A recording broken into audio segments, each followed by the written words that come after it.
Hello दोस्त, नमस्ते, प्रणाम। आप लोग कैसे हैं? उम्मीद करती हूँ अच्छे होंगे, मस्त होंगे। हम आपके सामने एक छोटा सा गाना गाने जा रही हूँ। हमारे गाना को सुनकर बताइए कमेंट में कैसा है कैसा नहीं। और हमारे चैनल को सपोर्ट कीजिए और चैनल को सब्सक्राइब कीजिए, लाइक कीजिए, शेयर कीजिए।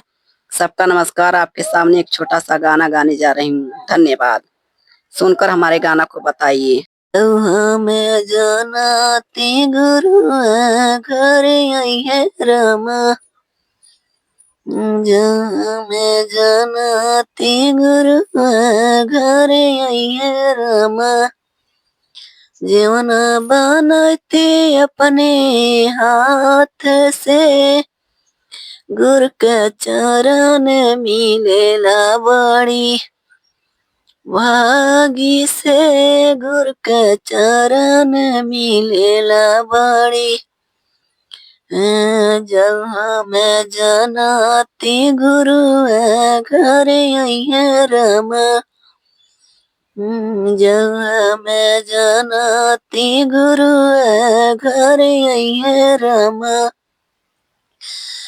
हाँ, बिरवा जोरवते अपने हाथ से, गुरु का चरण मिलेला बड़ी भागी से। गुरु का चरण मिलेला बड़ी। जहाँ मैं जनाती गुरु घर आई है रामा।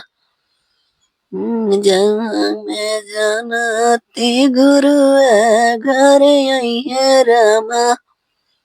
पानिया भरते अपने हाथ से, गुरु का चरण मिलेला बड़ी भागी से। गुरु का चरण मिलेला बड़ी भागी से। गुरु का चरण मिलेला बड़ी।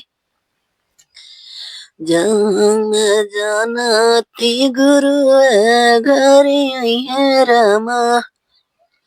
जहाँ जनाती गुरु घर आई है रामा।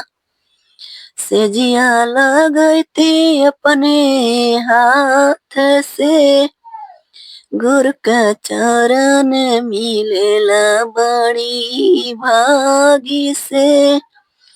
गुरु का चरण मिलेला बड़ी। धन्यवाद।